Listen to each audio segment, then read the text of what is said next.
Hello students, classroom solution में एक बार फिर आपका स्वागत है। आज हम लोग कक्षा 10 के फिजिक्स के प्रकाश के परावर्तन नामक चैप्टर के पार्ट 5 में पहुंच चुके हैं। और पार्ट 5 में आज हम लोग की टॉपिक है कि दर्पण की फोकस दूरी f और दर्पण की वक्रता त्रिज्या r में कौन सा संबंध है। हम लोग इसका फार्मूले का वेरिफिकेशन करेंगे और फिर ये प्रूफ करेंगे कि इनका संबंध वास्तविकता में है क्या।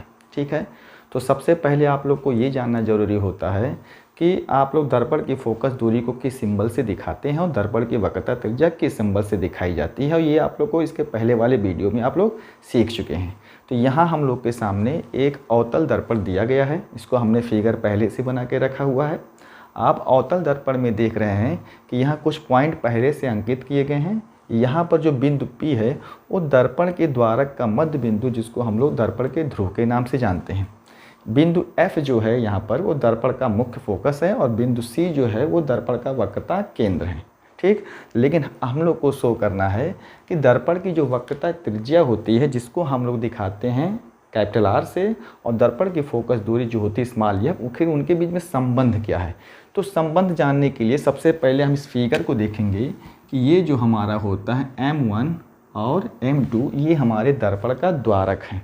और आप लोग को ये नियम जान लेना चाहिए कि अगर दर्पण का द्वारक छोटा होता है, दर्पण का द्वारक जो होता है वो अगर छोटा हो जाए तो आप कह सकते हैं कि दर्पण की जो फोकस दूरी होती है वो वक्रता त्रिज्या की आधी होती है। और दूसरे शब्दों में दर्पण की जो वक्रता त्रिज्या होती है वो फोकस दूरी की दोगुनी होती है। ठीक है, तो चलिए अब हम लोग इसको स्टार्ट करते हैं कि किस प्रकार इनका संबंध हम एक अंकगणितीय मेथड से यहाँ पर प्रूफ करते हैं। ठीक है, तो चलिए हम लोग जो चित्र यहाँ पर लिए हुए हैं वो है हमारा अवतल दर्पण का एक हिस्सा, जिसका द्वारक है M1 और M2।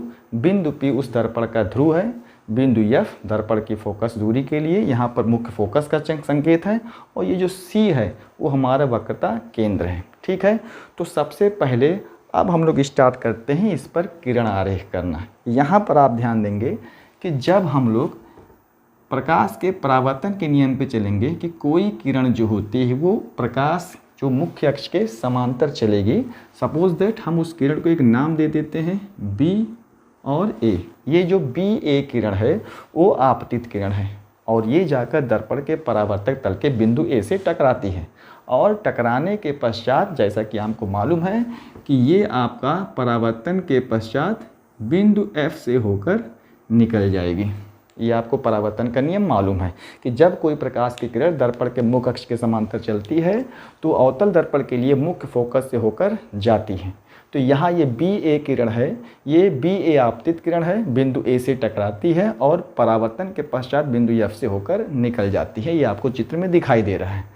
अब हम यहाँ पर क्या करेंगे, अपने इस संबंध को सिद्ध करने के लिए हम लोग यहाँ से बिंदु C को मिला देते हैं बिंदु A से। फिगर में देखिएगा हमने बिंदु C को बिंदु F से बिंदु A से मिला दिया हुआ है। अब आप यहाँ पर देखेंगे कि कौन कौन सी चीज़ें क्या संबंध रखती हैं। सबसे पहले तो आप लोग को यहाँ मालूम होना चाहिए कि ये जो हमारा किरण है BA, ये है आपतित किरण। ये किरण BA जो है वो हमारा आपतित किरण है। और ये जो किरण आपका है AF, ये है परावर्तित किरण।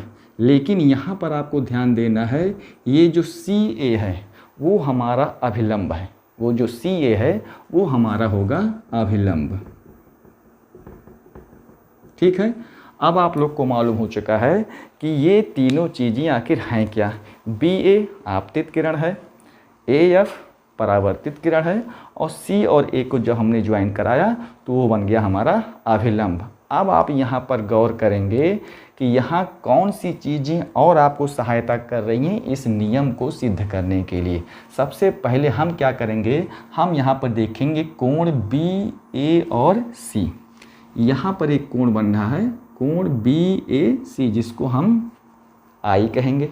क्यों, आपको मालूम है कि आपतित किरण और अभिलंब के बीच के कोण को हम आपतन कोण कहते हैं। तो यहाँ पे हमको मालूम हो गया angle BAC is equal to I, जिसको हम लोग आपतन कोण कहते हैं। ठीक है, यहाँ पर BAC हमारा I है। और इसी प्रकार अभिलंब और परावर्तित किरण के जो बीच के कोण को हम लोग कहते हैं आर, मतलब एंगल CAF ये है हमारा आर, मतलब अभिलंब और परावर्तित किरण के बीच को हम लोग परावर्तन कोण कहते हैं। तो आपतन कोण और परावर्तन कोण ये दो कोण हमको यहाँ पर दिखाई दे रहे हैं। ठीक है, ये दोनों चीज़ें तो आपको क्लियर हो चुकी हैं। अब हम इस पर अगला स्टेप चल रहे हैं। सबसे पहले जब हम वेरिफिकेशन करना स्टार्ट करेंगे तो यहाँ पर सबसे पहला पॉइंट आप देखिएगा, angle BAC is equal to angle CAF, मतलब आप कह सकते हैं I is equal to R। ये दोनों कोण क्यों बराबर हैं? परावर्तन के नियम से ये दोनों कोण क्यों बराबर हैं? ये है परावर्तन का नियम, जिसमें कहा गया है कि आपतन कोण का मान सदैव परावर्तन कोण के बराबर होता है। तो अगर हम इसको मान लें इक्वेशन नंबर फर्स्ट, परावर्तन के नियमानुसार ये कोण हमारे बराबर हैं, तो हम यहाँ लिख के दिखा रहे हैं, ये हमारा है परावर्तन का नियम। ठीक है, यहाँ पर हमने दिखाया कोण BAC बराबर होगा कोण CAF के। हो गया। अब पुनः आप जाएंगे सेकेंड पॉइंट पे, आप देखेंगे यहाँ पर कि ये जो कोण आपका है CAF दिखाई दे रहा है, ये कोण जो आपका है कोण CAF ये जो बराबर आपका कोण होगा, एक कोण यहाँ बन रहा है। ठीक है, अब दूसरे शब्दों में एक बार फिर से देखिए कि अगर हम यहाँ पर इस एंगल को बना दें, जिसको हम दूसरे शब्दों में एक बार फिर से आपसे कह दें कि एंगल BAC ये आपका बराबर होगा एंगल ACF। अब आप बताएंगे ऐसा क्यों? ध्यान से देखिएगा, एंगल BAC और एंगल ACF ये दोनों कोण भी हमारे बराबर होंगे। और क्यों बराबर होंगे, ये गणित के स्टूडेंट बड़ी अच्छी तरीके से जानते हैं, ये होता है हमारा एकांतर कोण। एकांतर कोण मतलब जब किसी दो समांतर रेखाओं को एक तिर्यक रेखा काटती है तो उनके अंतर क्षेत्र में बने हुए एकांतर कोण आपस में बराबर होते हैं। तो देखिए ये I और ये इधर का मान एंगल C जो है वो दोनों कोण आपस में बराबर आ रहे हैं। ठीक है, अब आपको यहाँ पर ध्यान देना है कि इन दोनों समीकरणों में एक चीज़ कॉमन है। कॉमन क्या है? एंगल BAC और एंगल BAC। तो हम यहाँ पर एक चीज़ लिखेंगे, समीकरण 1 व 2 से। दोनों समीकरणों में हमने कॉमन पाया कि दोनों में एंगल BAC कॉमन है। मतलब हमको क्या मिला कि angle CAF is equal to angle ACF। समीकरण 1 और 2 से हमको एक समीकरण और मिल गया कि एंगल CAF ये बराबर है एंगल AC और F के। ये हमारा तीसरा संबंध मिल गया। ठीक है, अब हम आपको यहाँ पर ध्यान देंगे कि अगर एंगल CAF और एंगल ACF, ठीक है, अगर ये दोनों कोण आपस में बराबर होते हैं तो हम कह सकते हैं यहाँ पर कि ये जो भुजा आपकी होगी AF, ये जो भुजा आपकी होगी AF ये बराबर होगा किसके? CF के। भुजा AF बराबर होगी भुजा किसके? CF के। इसको हम लोग इक्वेशन नंबर 4 मान लेते हैं। समीकरण 3 से ही निकला है कि अगर CAF बराबर होगा ACF के, मतलब ये आपका CAF अगर ये कोण बराबर होगा किसके? AC और F के, ये दोनों कोण अगर बराबर होंगे तो ये भुजा इस भुजा के क्या हो जाएगी? बराबर।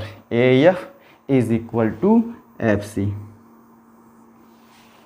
हो गया। अब हम देखेंगे, और जैसे हमने वीडियो स्टार्ट किया था तो हमने कहा था कि अगर दर्पण का द्वारक छोटा होता है तो जो उसकी वक्रता त्रिज्या होती है वो फोकस दूरी की दोगुनी होती है, अर्थात फोकस दूरी वक्रता त्रिज्या की आधी होती है। इसका मतलब हम यहाँ पर कहेंगे कि अगर उसी नियम को बेस मानते हुए यदि A, ठीक है, यदि A, अब दर्पण का द्वारक छोटा हो तो हम सबसे पहले वही मेंशन कर देते हैं, यदि दर्पण का द्वारक, मतलब यहाँ पर हमने लिखा है M1 M2 छोटा हो तब। अगर ये M1 M2 दर्पण का द्वारक क्या होगा, छोटा हो जाएगा, तो ये बिंदु A जो है वो P के निकट पहुँच जाएगा, मतलब बहुत ज़्यादा निकट नहीं लेकिन सन्निकट की अवस्था में होगा। तो आप कह सकते हैं कि तब A किसके, बिंदु P के निकट होगा। तब A जो होगा वो बिंदु के कहाँ पर होगा, निकट होगा। और जब A बिंदु के निकट हो जाएगा तो आप इसी नियम के आधार पर कह सकते हैं कि ये जो हमारा AF होगा वो बराबर हो जाएगा किसके, PF के। ठीक है, अब PF कहिए या क्या कहिए, FP कहिए। ठीक है, अब यहाँ पर हम देख रहे हैं कि ये जो हमारा है इसको हम आपके कहने के अनुसार देखिए F भी कह देते हैं, क्वेश्चन नंबर 5। ठीक है, जब ये बिंदु A P के निकट होगा तब ये वाली भुजा इस भुजा के क्या हो जाएगी, बराबर AF is equal to F and P। अब आप गौर करेंगे इक्वेशन नंबर 4 एंड 5 में। चलिए यहाँ पर हम देख लेते हैं समीकरण 4 व किससे, 5 से। अब समीकरण 4 और 5 में आप देखेंगे AF ये दोनों पक्षों में है, तो यहाँ पर हम क्या कहेंगे कि समीकरण 4 और 5 से आपको मिलेगा CF is equal to FP, CF is equal to FP। ये दोनों हिस्से आपस में बराबर हो गए। ध्यान से देखिएगा, CF is equal to FP, ये दोनों हिस्से आपके बराबर हो गए। अब आप यहाँ पर इसको वेरीफाई करेंगे तो अगर CF और इज इक्वल टू FP है तो दोनों आधे आधे हैं, और वो किस चीज़ के आधे हैं, P और C के। तो इसको हम लिख सकते हैं 1/2 अपान PC, 1/2 इंटू PC।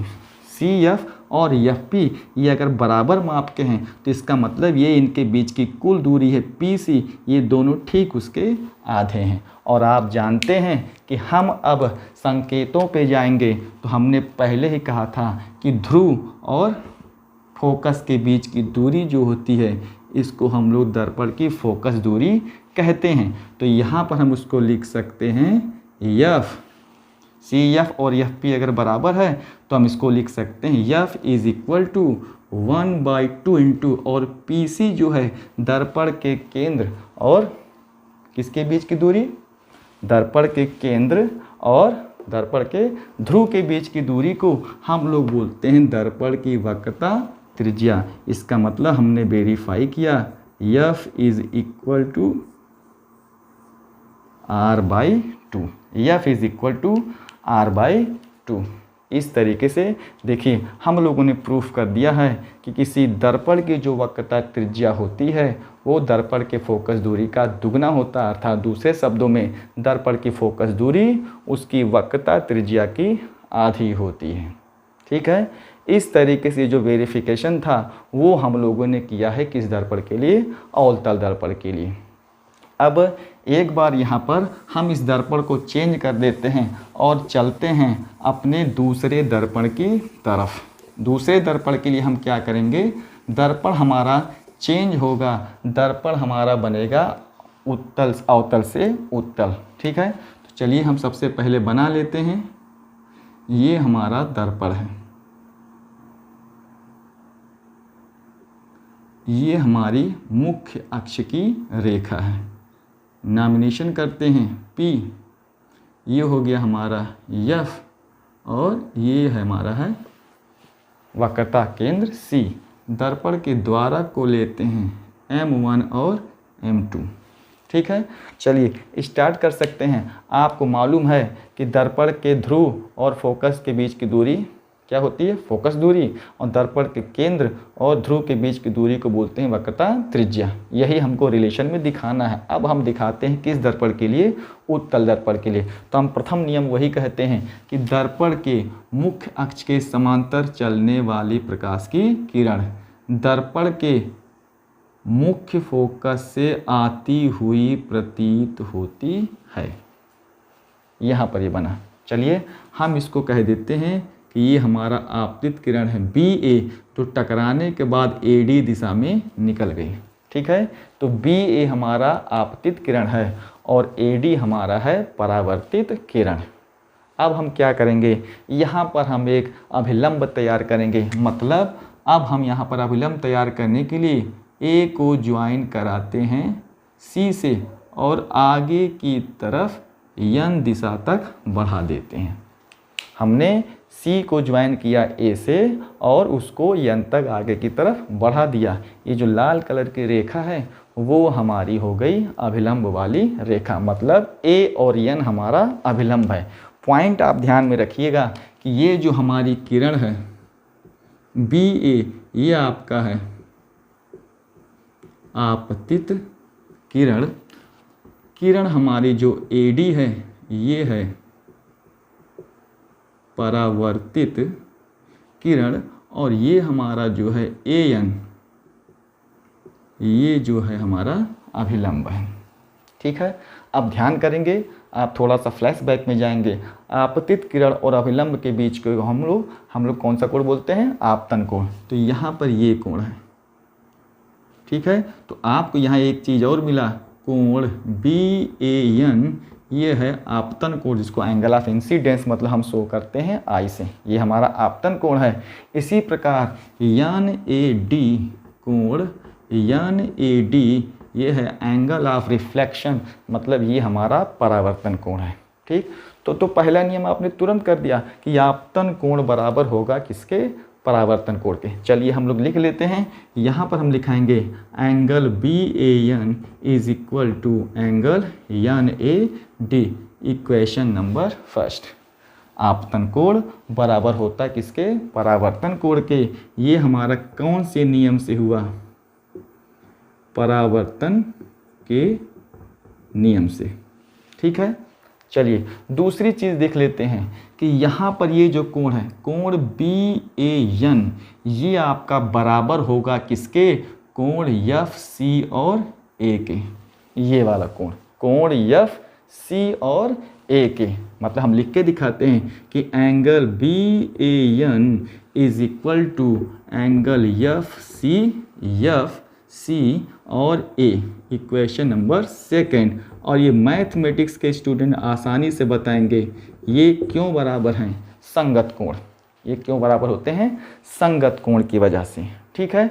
और एक कोण यहाँ पर और बराबर दिखाई दे रहा है। अब हम जरा गौर करेंगे कि जब दो तिर्यक रेखाएं एक दूसरे को कहीं प्रतिच्छेद करती है तो उनके आमने सामने जो शीर्षाभिमुख कोण होते हैं वो भी क्या होते हैं, बराबर। और हम शीर्षाभिमुख कोण यहाँ पर देखेंगे angle N A D, angle N A D is equal to angle F A C, angle F A C. This is equation number third. और ये जो हमारे हैं वो हैं शीर्षाभिमुख कोण। ठीक है। तीन कोण आपके हो गए। ध्यान से देखिएगा, एंगल बी ए एन ये आपका आई है, ये एंगल एन ए डी ये आपका आर है। तो आपतन कोण बराबर परावर्तन कोण, ये हमारा प्रथम समीकरण हो गया। ये दोनों कोण इस वजह से बराबर हैं। दूसरा आप देखेंगे एंगल बी ए एन ये एंगल एफ सी ए के बराबर होगा। मतलब कोण सी की बात कर रहा, आई जो है वो कोण सी के बराबर है, वो हमारे हैं संगत कोण की वजह से। और फिर ये जो एंगल आर आपका है वो शीर्षाभिमुख हो गया। मतलब एंगल एन ए डी वो बराबर होगा एंगल एफ ए सी के। क्यों बराबर है, शीर्षाभिमुख है। अब आप इक्वेशन नंबर 1, 2 और 3 को ज़रा ध्यान से देखेंगे तो बी ए एन और बी ए एन इन दोनों की बायां पक्ष बी ए एन बराबर है। तो एन ए डी और एफ सी आपस में क्या हो गए, बराबर हो गए। अब तीसरे को ध्यान में देखिएगा, एन ए डी और एन ए डी ये भी आपस में क्या है, सेम कोण है। तो आप कह सकते हैं कि समीकरण 1, 2 व समीकरण 3 से B A N N A D की वजह से ये कोण आपका एफ सी ए ये बराबर होगा एफ ए सी से।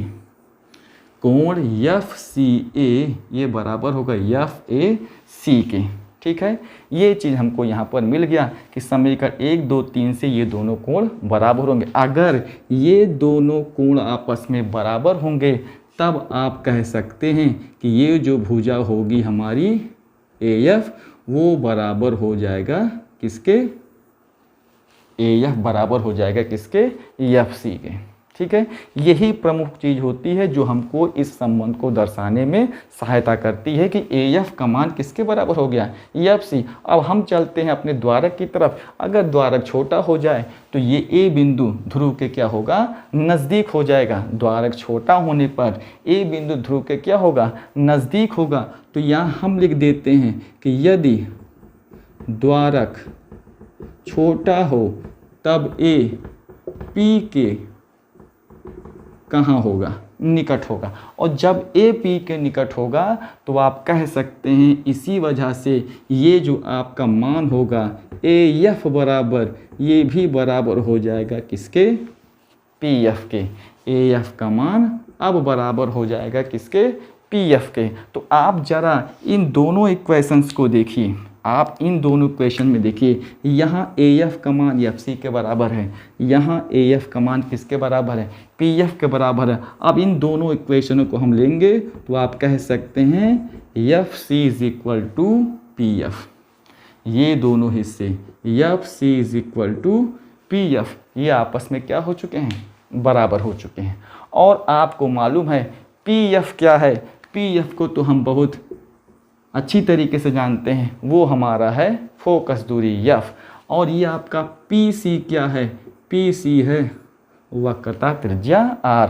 तो ये हम कह सकते हैं कि अगर PF और FC बराबर हैं, मतलब ये दोनों आधे आधे बराबर हैं, तो ये जो होंगे वो PC के हाफ, मतलब आधे होंगे। ये पूरी भुजा PC के क्या हैं, आधे हैं। अब हम संकेतों में अगर इसका मान रख दें PF या FC, इसको हम कह सकते हैं फोकस दूरी, और PC के जगह पे हम लिख सकते हैं वक्रता त्रिज्या।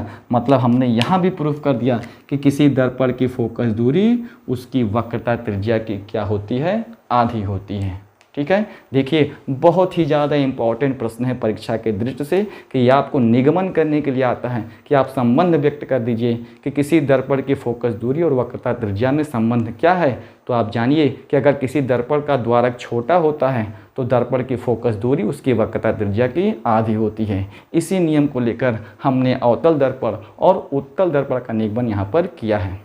उम्मीद करते हैं ये वीडियो आपको बहुत ही ज़्यादा पसंद आएगा और आप बहुत अच्छे तरीके से अब इस परीक्षा में पूछे गए इस प्रश्न के अंक को आसानी से सॉल्व करके आसानी से अंकों को समेट सकते हैं।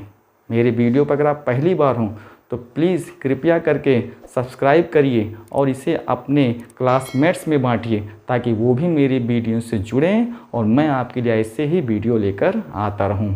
मुझसे किसी छात्र ने निवेदन किया है कि सर मैं विद्युत पर आपको कुछ कंटेंट बना कर दूं, तो मैं उस छात्र से कहना चाहता हूं कि मैं विद्युत पर जल्दी ही आपके लिए वीडियो लेकर प्रस्तुत होऊंगा। तब तक के लिए आप मेरे वीडियो पर, मेरे चैनल पर बने रहिए। आप लोग का बहुत बहुत धन्यवाद। परीक्षा के लिए आपको शुभकामनाएं।